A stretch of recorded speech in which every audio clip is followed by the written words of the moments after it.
about transporting nuclear waste in this country. They are working to try to transport high level dangerous nuclear waste across the country and bury it in northwestern Ontario someplace. And so I went to a meeting the other night there. It was I can show you just a little bit of it on this one screen here.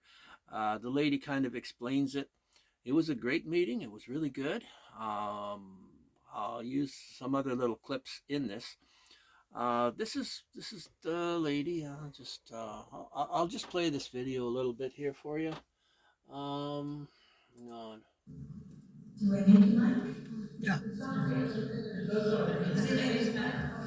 Alright, well it's very complicated and I have to use two hands at the same time. That's tricky for me. So I'm Renee and I'm with Northwestern. We're part of Region Nuclear Free North and it's great to see you all out. So this has been a great workshop tour because day after day, town after town, we get a group of people who come out and are ready to spend some time making this project, making this proponent accountable. And that's what we're in a very critical 30-day comment period. In the second step, in the first phase of the federal impact assessment of the Nuclear Waste Management Organization's proposal to transport, process, bury, and abandon all of Canada's high-level nuclear fuel waste in northwestern Ontario, Hardy Creek Treaty Territory, between Ignis and Dryden, a site called the Rebel site. So I'm going to try to go. I'm going to see if I can make this work.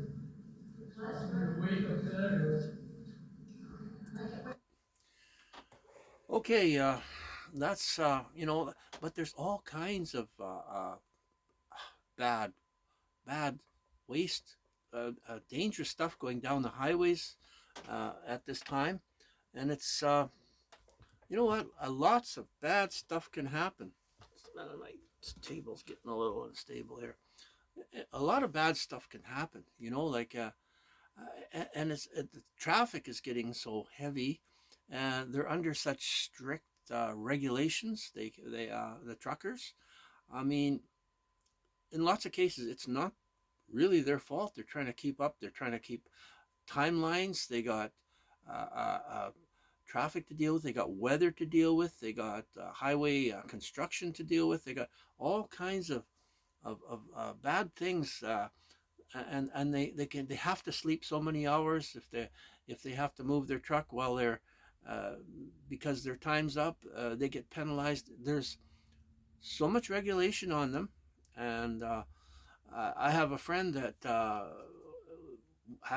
he was parking in the wrong spot, and his time was up, so he stopped there, and then he seen a parking spot come open, so he moved his truck. Just moved his truck over. He got penalized, written up for that. There's so much regulation, and the cost of everything's so high, and the pressure on them to get the stuff moved is extreme. So we have to sympathize with the drivers, and lots of the drivers. If you watch videos on the internet, they show where these people are basically almost buying licenses to drive trucks, and they're running around in flip flops. I guess they're driving in bare feet and stuff like this. I'm not sure, but I see them coming out of their trucks and they got those flip flops on their feet. Now, that's not. I don't think that's safe too. But you know what? What can we do? It's getting dangerous. I am trying to get a community safety zone in this area because there's so much hazardous materials. This is a little video I put up. You see it in my thing. I'll just review it a little bit. I'll play this video. Um, how dangerous this place is. Our place is right out here, right out front. I'm taking video right from the front of our driveway, and lots of times there's transports. They're backed up for all the way across our driveway, sometimes day and night. If there's accidents or highway shutdown or something, they're trying to get in there, get fuel, and it's crazy and it's dangerous. And for us residents along here, they made it so that we have to. we're only a few feet from the mailbox, just down the corner there where the trucks are turning in. And if we want to drive there, we have to drive over 6 kilometers to check the mail because we have to drive out and we have to go across that highway and we have to go way up there and turn around way the heck down there. And by the time we get back here, this truck sometimes piled up behind us. It's not good at all. But anyway, like I say, I'll just show you this little thing on here. I'll get another mouse here, another computer. See, that's up the highway from us. That's east. Oh, pardon me, west. Yeah, pardon me, west. And guys are going by and it's not safe. Transports are coming just like maniacs here. They're going to try to pull in.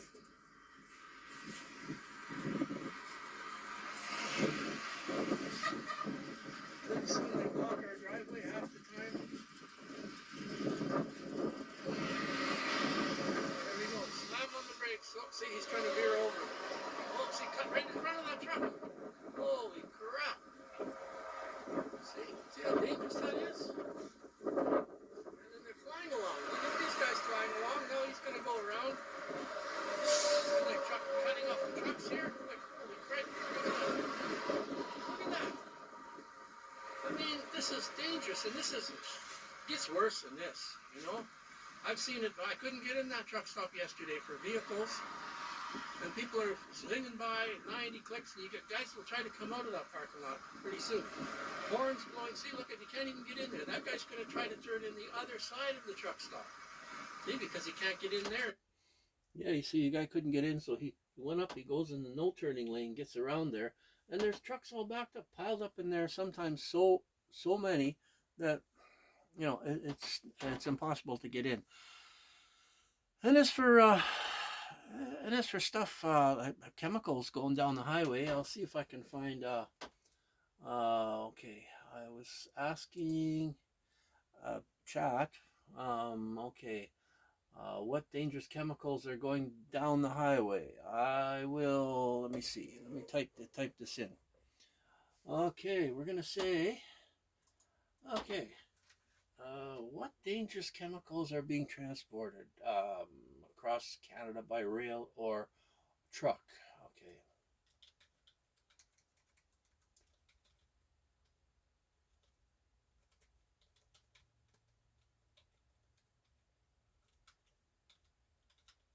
Spell it right. Well,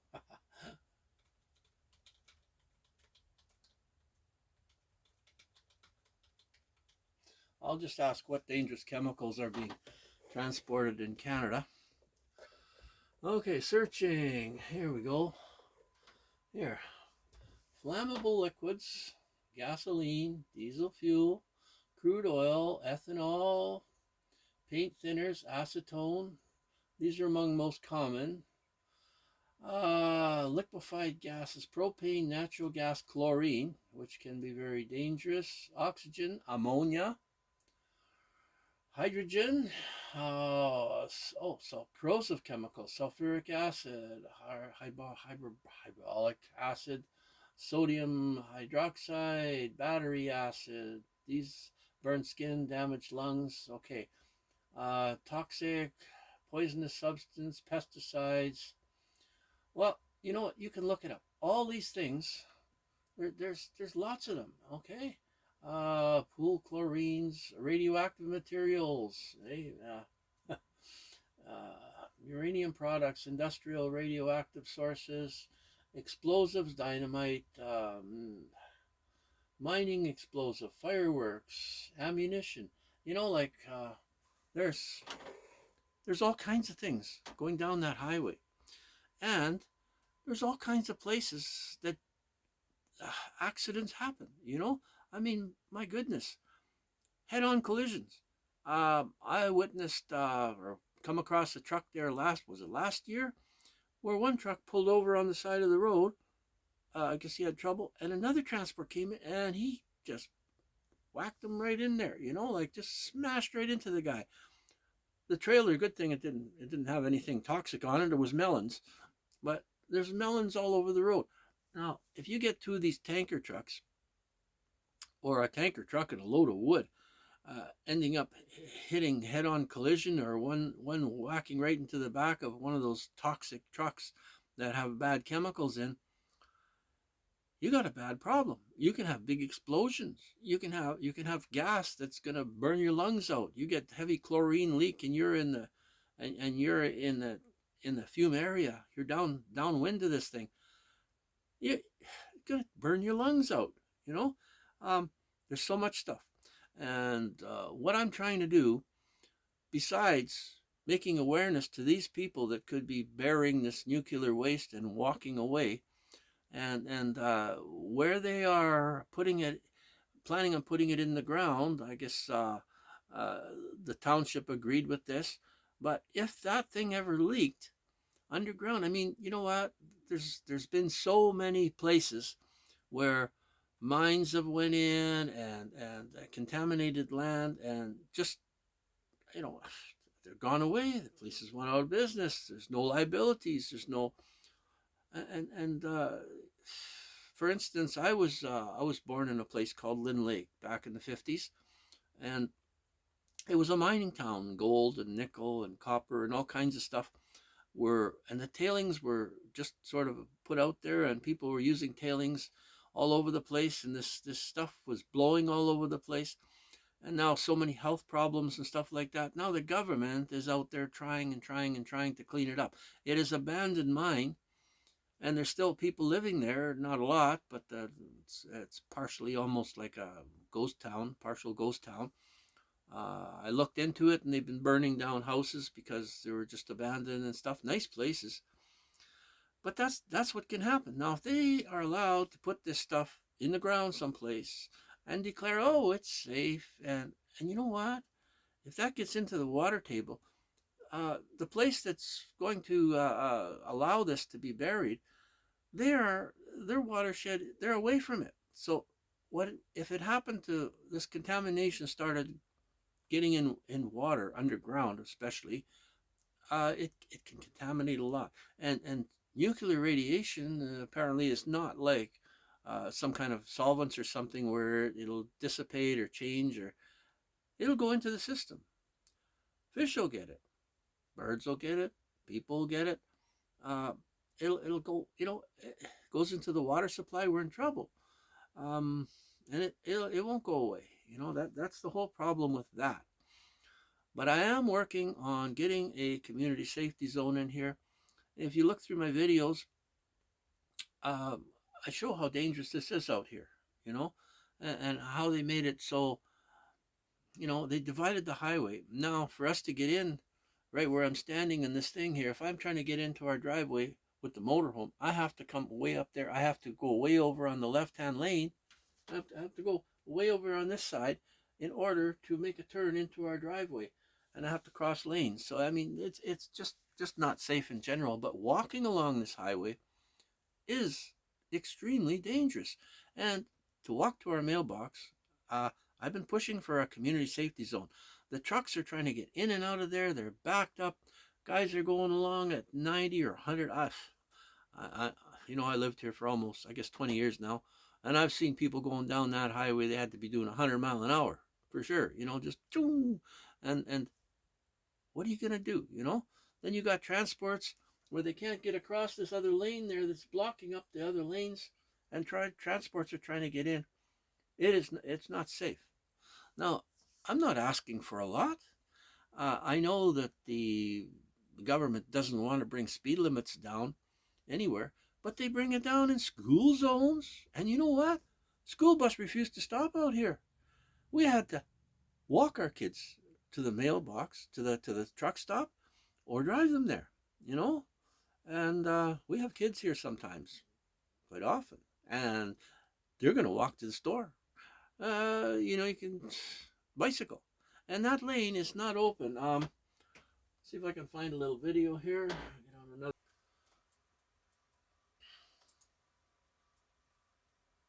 Okay, here I am, showing a little take walk. A little walk out to the highway here.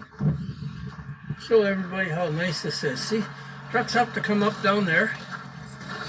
And if we want to go check our mail, you know. So anyway, that, like I say, there was no place to walk there. He's okay. He didn't move over lanes, but that's all right. But yeah, there's very little space to walk. And there's our mailboxes right behind that truck there. By at 90 clicks, and some are trying to pull in that lane, and some are going slow, trying to merge. It's insanity. Now, if the MTO would just push this bank back, if you'd at least push the bank all up. Okay, well, he's going through too much of that, but yes, it's a danger. All I'm trying to do is get a safety zone in here. They don't have to do any kind of modification, really. If they lower the speed, put it like a school zone or a safety zone. I mean, had kids here, you know, looking after kids, and the bus drivers refused now, since they divided that, they refused to stop in front of the house, because we're right at the edge of this turning lane here. You know, they're right at the edge. Our driveway comes out right at the edge of this turning lane here, right at the beginning, up this way. So all I'm saying is lower the speed limits, put up signs, you know, put up maybe one of those speed signs that shows your speed, and say radar enforced, camera enforced, so that people know when they're passing this area, their speed's going to be recorded, and somebody can look at that. You know, that's all I'm asking for. You know, and maybe widen out this the shoulder of this road a little bit. If they could widen this out a little bit, they got a ditch here that's not really doing nothing. You know, like it's doing nothing. They have some culverts in here, but there's lots of room to move that back a little bit and make it a wider. They could make a little wider trail in there, you know. But there should be signage saying that we are turning in this driveway. People are turning in. The lady up before us, and we slow down to try to get into our driveway. And these guys, not this winter, the winter before, one of our girls was coming, and the transport basically forced her to run right into the snowbank. She had to go right in the snowbank at the edge of our driveway here. It's not safe. All I'm asking for is, you know, and hey, the community's asking for it too. Some kind of safety zone here to slow the traffic down. You can't have one lane going 90 kilometers and everybody backed up and forced into the other lane, and then you got other trying to get around it, and like you've seen in that first part of the video, they pushed over and the truck had to go over into the other far turning lane on the other side, and then other transports bucking in there. Now this is just small stuff that I've seen. I mean, they run right over the gas pumps right in the truck stop. They ran over the gas pumps. You know, just it's still tape around it there. I could show you that, but it's okay. All I'm saying, it is bad, and I'm trying to save lives. I'm trying to make this, you know, a world a little better, if possible. So anyway, I don't know what else I can think of here. Hang on. Yeah, you see, this lane, if they would just move this bank back a little bit and give us a little bit more room, would be a big plus. A big plus. And I don't know. I asked them about putting in some maybe temporary speed zone until they can get this study done. They're doing a study now. I see out on the by the mailbox, they were doing surveys, and you know, they had surveyors out there with their scopes and everything. You know, do something simple. Do something cheap, free. Signs don't cost anything. You know, they got signs. They can put signs up. Safety zone. Lower the speed. That will work. You know, you can't mix high speed in with turning vehicles. It just doesn't make sense. As soon as they put this lane in, we moved out here, there was a 2-lane right in front here. When they put this turning lane in here, a lady came out from that side, and she ran right out in front of a motorcycle, killed the guy dead, you know? And there's a cross. Can you see it in here? Maybe not. Yeah, there's a cross right over there in the ditch where this guy got run over with his dog by a car. And, well, the guy was drinking too. But still, you can't see at night right there, and you get traffic pulling out, pulling in, and you're trying to go. People are trying to go around this traffic, and by the time you get around the traffic, you can't see. You know, uh, it was proven the guy had some drinks, but I don't think he was a dangerous driver. But accidents happen. If you're drinking, well, you pay the consequences big time. I don't know if he went to jail or not, but the guy's dead. The guy's dead, and so anyway, I think I'm gonna sort of conclude here right now. But yes, there's dangerous materials going down the highway, and there's all kinds of bridges and stuff where if a heavy truck lost control, was carrying some very dangerous or explosive or toxic liquids. There are some liquids that if they get into water, they will start fire. They will cause fire. We don't even know what's going on going past us. It's dangerous. Plus, in behind us here, in behind us up here, there's a gas line that runs in there, and there's trucks, trains, I should say, the trains not far behind us there to go up around Loon. So if I mean, we're hoping that they don't have accidents, but you know what? Accidents do happen, and it's getting worse and worse and worse and worse. I mean, there are derailing trains and stuff like that, and maybe this is not so dangerous. But the transports, I'm telling you, these guys are under strict rules and strict time schedules, and lots of them apparently aren't driving properly. And you know what? I don't really know. But if somebody went off a bridge with toxic stuff, and it gets in the water, or it gets in the air, like liquid chlorine gas, that'll kill you. It was made for killing soldiers way back years and years ago in wars. So I don't know. I live right by this highway here. You know. Yeah, and lots of time the wind's coming this way, or the wind's going east or west, or sometimes going north or south. So if something happens, and there's big ravines along here, and water runs down here. So I'm going to conclude this video here right now, and I would suggest to go to that the nuclear. I'll try to put a link below to this nuclear site and these people, and you can support them. You can join them. You can get signage. You can make awareness, make videos about things. Now, I don't want to stop progress. And the prices are so high, and if we stop trucks running down this highway, we don't get anything. You know, and they overregulated stuff, but yet they're leaving the speeds so high, and they're leaving things so dangerous, and roads are sometimes narrow roads, and trucks are hitting head-on collisions. A year ago, on this right here at this intersection, apparently between East and West Loon, there was a big accident. There was an accident, and it was already divided. People were killed though, and there's a cross up there. I got pictures of it too. Just not far from us, but they blocked off the highway. Okay, they stopped traffic here, and the people, we couldn't go home. We're from here to there, but they wouldn't let us go up and turn around. But the accident was farther, it was past there.